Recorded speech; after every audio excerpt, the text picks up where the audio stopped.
اس دنیا میں ایسے کئی واقعات ہوتے ہیں جن کا ایکسپلینیشن ہمیں کبھی بھی پتہ نہیں چلتا، جیسے کوئی مسٹیریس ڈس اپیئرنس یا کسی عجیب چیز کا ہو جانا۔ تو ماضی میں ایسے کئی کیسز ہو چکے ہیں جن کا کوئی ایکسپلینیشن نہیں ہے۔ ان میں سے ایک سب سے انٹرسٹنگ کیس ہے جیمز برن ورسن کا۔ انگلینڈ کے شہر ورکشائر لیمنگٹن جگہ پہ سال 1873 میں ایک شو میکر تھا، اور یہ شو میکر پورے شہر میں پاپولر تھا۔ اگر کسی کو کوئی بھی جوتے کے متعلق کام ہوتا تھا تو وہ اسی کے پاس جاتا، اور اس کی بہت ہی اچھی ریپوٹیشن تھی، اور وہ جوشیلے ٹائپ کا آدمی تھا، اور اس کو چیلنجز بہت پسند تھے، اور ایک نارمل سی لائف تھی جیسے کہ انسان کی ہوتی ہے۔ تو کیا ہوا کہ 3 سپتمبر 1873 کو ان کے دو دوست تھے، بارہا وائز اور ہیمرسن برن، اور یہ بھی اسی سٹی میں رہتے تھے اس کے ساتھ۔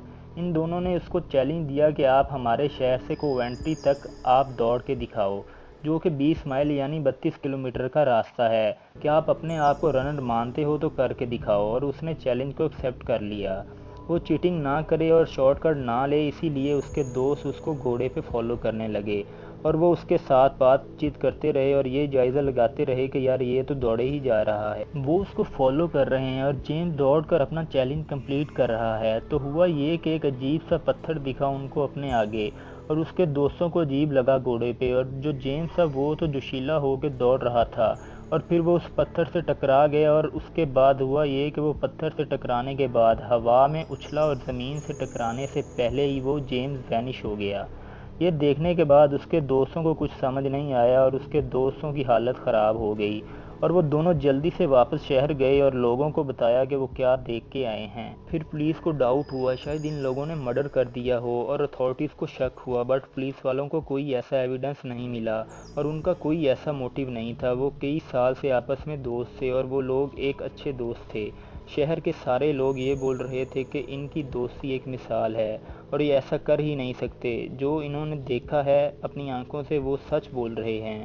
اور جیمز کسی کو کہیں ملا بھی نہیں، اور آج تک پتہ نہیں چلا کہ جیمز کہاں چلا گیا، اور بہت ساری تھیوریز نکلی گئی کہ وہ کہاں گیا، کیا ہوا اس کو۔ ڈاکٹر میک ملین جو کہ ایک ڈاکٹر تھے، انہوں نے یہ تھیوری بنائی کہ اس پوری یونیورس میں کئی وائڈ ہوتے ہیں، اور انہیں wide spot of universe ether کہا جاتا ہے، اور ان کی تھیوری یہ کہتی ہے کہ کہیں کہیں جگہ پہ وائڈ اپیئر ہو جاتے ہیں رینڈملی کچھ سیکنڈ کے لیے، اور کوئی بھی چیز اس وارم ہول یا وائڈ کو ٹچ کر گیا تو وہ کہیں بھی ٹیلی پورٹ ہو جاتا ہے۔ کسی بھی ورلڈ میں ایک دوسری طرح کا ورلڈ ہوتا ہے جس میں میٹر پوری طرح ڈسٹرائڈ ہو جاتا ہے۔ یہ سائنٹیفک تھیوری ہے اس کے پیچھے کی۔ جو وائڈ ہوتے ہیں اسپیس میں، یہ سارے ایٹم کو ڈسٹرائڈ کرنے میں کیپیبل ہوتے ہیں۔ یہ غضب بات ہے، اگر دیکھا جائے تو بہت ہی مسٹیریس چیزیں ہیں اس یونیورس میں۔ اور 1873 میں جب یہ واقعہ ہوا تو ایک بہت ہی فیمس آتھر تھے جس کا نام تھا ایمبروز، جو کہ بہت ہی پاپولر آتھر ہیں۔ اگر آپ گوگل میں ان کے بارے میں سرچ کرو گے تو آپ کو کافی کچھ مل جائے گا۔ اس نے اس واقعے کے اوپر ایک کتاب لکھی تھی جس کا نام ہے an unfinished race, and broad toast یہاں پہ یہ آ رہا ہے کہ اس واقعے کے بعد یہ بھی ڈس اپیئر ہو گئے تھے۔ اتنا بڑا آتھر جو کہ اس واقعے کے بارے میں بتائے اور وہ ڈس اپیئر ہو گیا، کیونکہ لوگوں کو یہ لگتا ہے کہ جس پتھر سے جیمز غائب ہوا تھا شاید یہ آتھر بھی اسی پتھر کے پاس چلا گیا ہو، کیونکہ ان کو کیوریوسٹی ہوئی ہوگی کہ وہ جیمز کیسے غائب ہو گیا، اور اس شو میکر کے ساتھ اس آتھر کو بھی شاید اس وائڈ نے شک کر لیا ہو۔ بٹ ان دونوں کے ڈس اپیئرنس کی وجہ کہ وہ کہاں گئے، کیسے غائب ہو گئے، اور اتنے سال ہو گئے یہ آپ کو کہیں بھی نہیں ملیں گے، اور نہ ہی کوئی ایویڈنس ملا کہ یہ کہاں غائب ہو گئے ہیں۔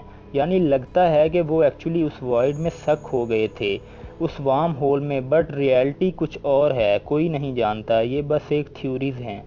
لیکن یہ یونیورس امیزنگ ہے، ان سب واقعات سے ہمیں یہی پتہ چلتا ہے۔ اگر آپ کو ویڈیو اچھی لگی ہے تو ویڈیو کو لائک، شیئر اینڈ کمنٹ کر دیں، اور مزید اچھی ویڈیوز کے لیے ہمارے چینل کو سبسکرائب کر دیں۔ شکریہ، اللہ حافظ۔